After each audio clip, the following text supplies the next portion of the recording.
Okay, I'm going to share with you how to remove a wall plug without actually damaging your plaster. So you need a screw actually in the wall plug itself, like so. So you have a screw in the wall plug. And then take a flat object and a claw hammer. So you place the flat object underneath. Let me just zoom in a little bit. I can't. Okay, you place the flat object, so I'm using a scraper at the moment because it's got like a plastic handle as well, so I can kind of use that for like leverage. The flat object underneath the screw, go with your claw hammer, and then just gently, oh, that came out really easy. Okay, then basically it pulls out your screw and your wall plug and leaves very little damage. So that's basically just a little bit of filler to go in there, and then that will be sorted. And then these, I've lightly, even though I've taken the wallpaper off with the steamer, they're just odd areas where there's a little bit of lifted, I presume this is like, I don't know, I think it's like underlay paper, or it's a paper that was on the I don't know, that went on the plaster, because there are seams like where the wallpaper was, or this is just paint, I'm not sure.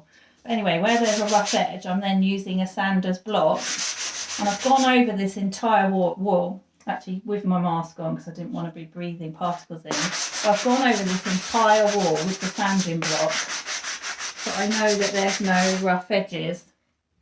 So when I come to wallpaper this, there shouldn't be any lumps and bumps that shouldn't be there. So I'm quite happy with my prep work now. I'm just literally going to go over the skirting boards with a damp cloth.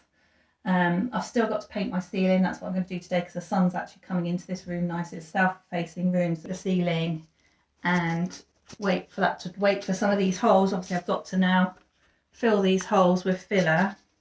So whilst the filler's drying, I'll paint the ceiling, and then hopefully when the ceiling's on its way, I can then sand down the holes that I've filled, and this wall should be ready then and prepped, ready for decorating with wallpaper. So here, where there aren't any screws in the plugs, I've taken a screw out of the one that I've just removed. I'm going to place that in this plug in the wall. Ideally you would have maybe an electric screwdriver, but I haven't got one that's got a battery in it at the moment. So I'm now screwing that into the plug that I want to remove. I don't quite know how far I need to go in, but I would imagine that's probably enough. And then again, take my flat scraper to use as leverage so that I don't mark the wall. Pop my claw hammer in and then just pull, and yeah, that's coming into the next plug. Would be slightly easier if I had a slightly shorter screw, but hey ho, I can only go with what I've got available to me. So screw that in, take my flat scraper, pop it underneath, and out it comes. Let's try it one more time.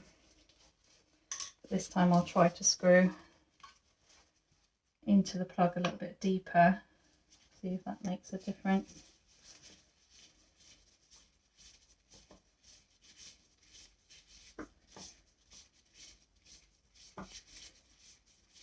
Just getting it back out again, it's a bit of a pain. So there we go, I'm going in with the screw a bit deeper.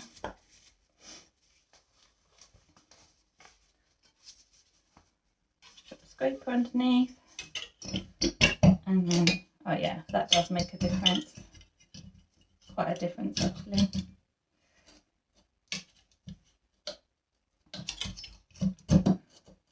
Trying to do it a little bit softer. The whole idea is that you don't have to damage the wall too much.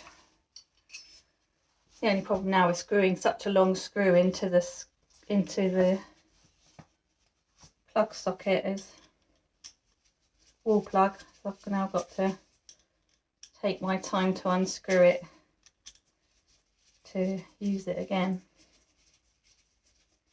Patience is a virtue, isn't it? If you have patience. tolerance. They're quite good attributes to have, aren't they? So that's 3 down, 2 to go.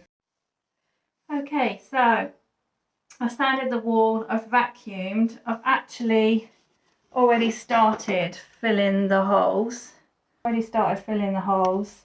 So I've just remembered that it's actually a good idea to give the surface that you're going to fill a little spray with water. Some other people might not agree. I forgot to do it, so now I can see it hasn't gone as flat as what this one over here has gone because I sprayed it. I'm going to leave it now because, like I say, wallpaper's going over it, so I might give it a little spray.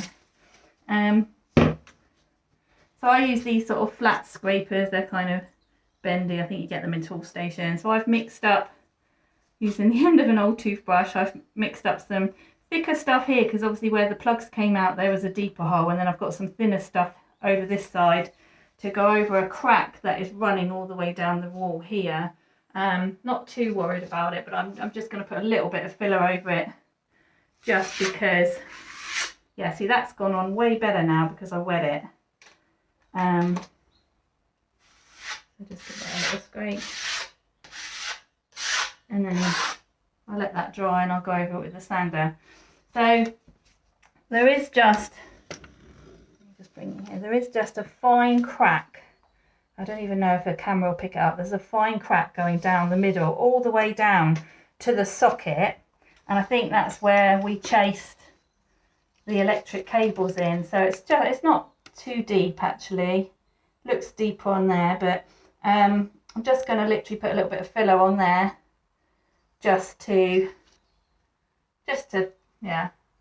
for peace of mind more than anything. It's going underneath wallpaper, so not too bothered.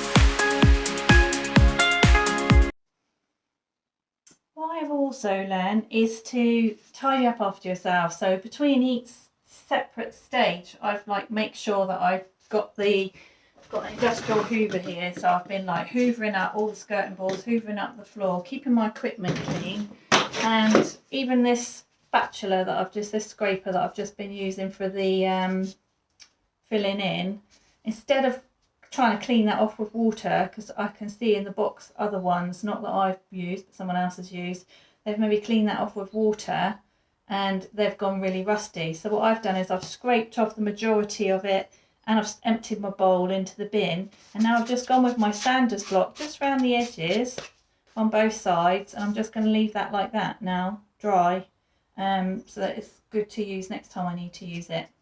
Okay, just another top tip.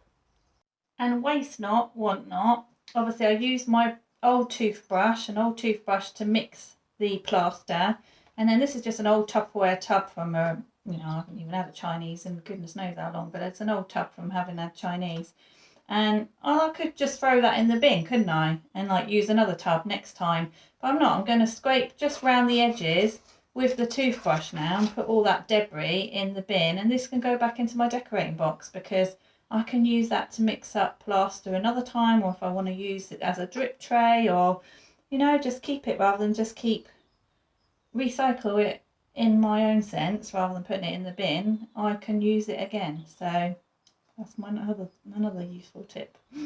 Another useful tip, I have absolutely no idea how long I've had this polyfiller, but it's one where you just open the little cap at the end. But I always put it into a sandwich bag, pop a clip on it so that it's airtight. And I mean, this box has been going for, I have absolutely no idea, years. My mum borrowed it the other week. So that'll go back into my decorating box. I know you can go to the shops and buy pre-mixed stuff, but this, I just use a little tiny quantity like I have there just to fill these holes in, and this will now go back in my decorating box. Another useful tip. Okay, so next we've done all the prep work on the wall, so I'm now going to start painting the ceiling because it's a fabulous day today. Like I said, the sun's coming in through south facing window. On this occasion, I'm actually going to use the Valspar premium white for interior walls and ceilings, because I found when I use that on my kitchen it's got a smoother consistency and covers really well. And I'm going to go back to old school use so that we don't use drips, because I've already obviously painted that the shrank in here, so I don't want to get paint splattering all over that side of the room because those walls are already painted. So I've actually chosen to go with a pad, just in case that's just not going that great. I'm going to have a roller to hand just in case. And I've got this kind of guide to sort of go up against this blue wall, because I don't want to now get blue on the white on the blue. That's what tends to happen, isn't it? You sort of have this transfer of blue and paint. So, and I've just got my little tray. So, okay, I'll put you on a timer and I'll see you later.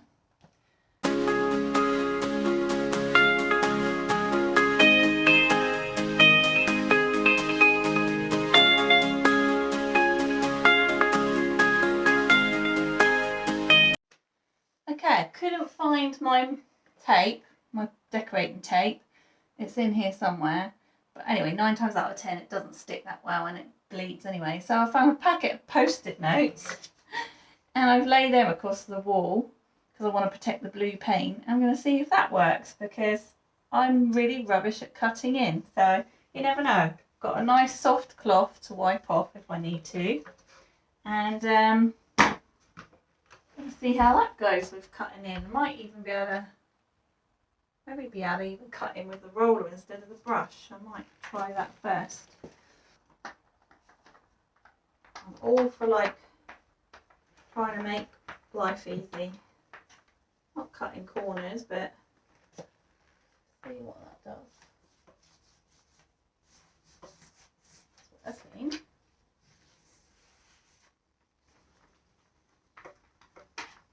Ooh, I can just get the paint on and then use my brush to cut in.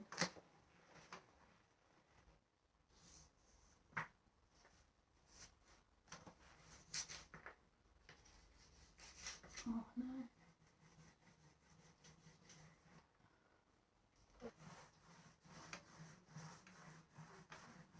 Doesn't really matter if I get some on this wall because that's going to be wallpapered over. So I'm not too fussed about that.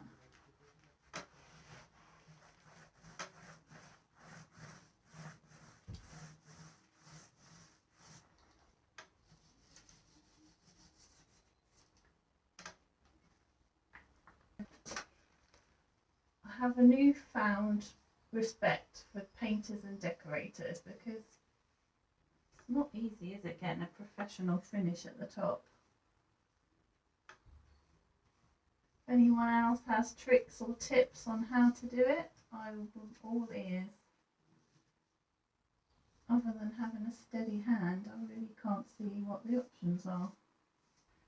Where the blue's gotten on the ceiling, it's probably going to take a few coats of cutting in to cover it, because it's showing through quite dark.